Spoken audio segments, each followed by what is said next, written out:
Buck Rogers came out as a movie first.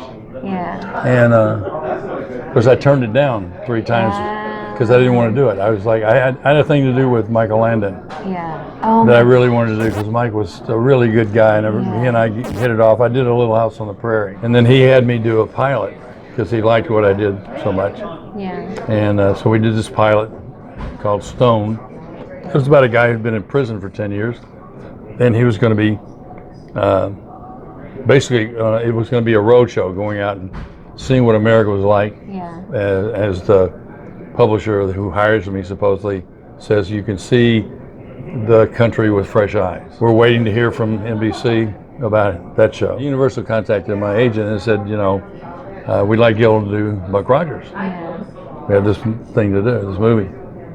And so he called me up and said, they want to talk to you about Buck Rogers. I'm not interested. Oh, wow. Because I saw what it did to Adam West's career, Batman, and this was another cartoon character, and I thought, I don't, you know, Bob Pip Bam and all that bullshit, I don't want to do this campy stuff, so they came back again. Yeah. And I said no again, and I wouldn't read the script. I was just like, I'm not interested. Yeah. And so they contacted my agent again and said, look, would you read the script? If you think it's something that Gil would like to do, would you have him read it? Yeah. So he did, and he called me and he said, you should read the script, it's not what you think it is. Yeah. So I read it and I said, well, yeah, I like the character. It's got a good sense of humor. It's kind of fun. It's not campy. Yeah, it's a good. And then we did the movie and it was hugely successful. They wanted to do a series, and then what happened was that Mike's project wasn't picked up, sadly. So we did the series, and you know, well, the pilot, the first episode was basically cut from the movie. Okay. But there's a different opening sequence for the movie. It's kind of a dream sequence. Buck is sort of spinning around, and there's these beautiful women and stuff. They tried to do a kind of James Bond thing. Oh, yeah. We were tied with Laverne and Shirley. Wow. Laverne and Shirley and Benson. Laverne and Shirley was the overall #1 show for the entire season the year before. Mm-hmm. Benson was the hot new comedy. Well, we were tied with them after 4 weeks on the air.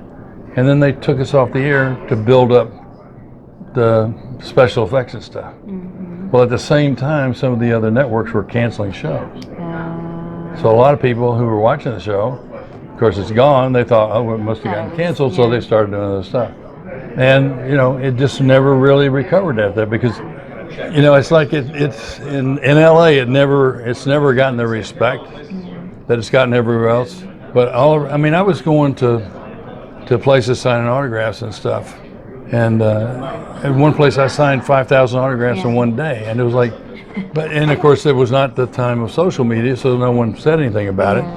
It's funny, they were really proud of the Starfighter that they built. And they showed it to me and everything. I said, wow, that's really great. It had all this great stuff on the dash and everything of it. And I said, that's really cool. That's really cool.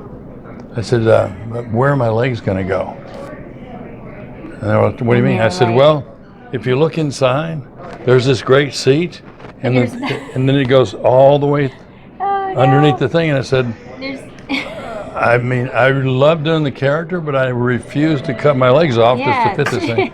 The thing I loved about doing film or television, or the business, is that when you're doing a project, as opposed to, let's say, you're working in a corporate office, everybody's got sort of their own agenda, and they're not really all focused on going forward as a team.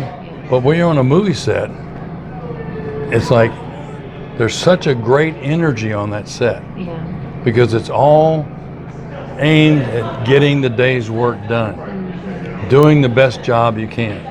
Don't you know that you're a grown-up?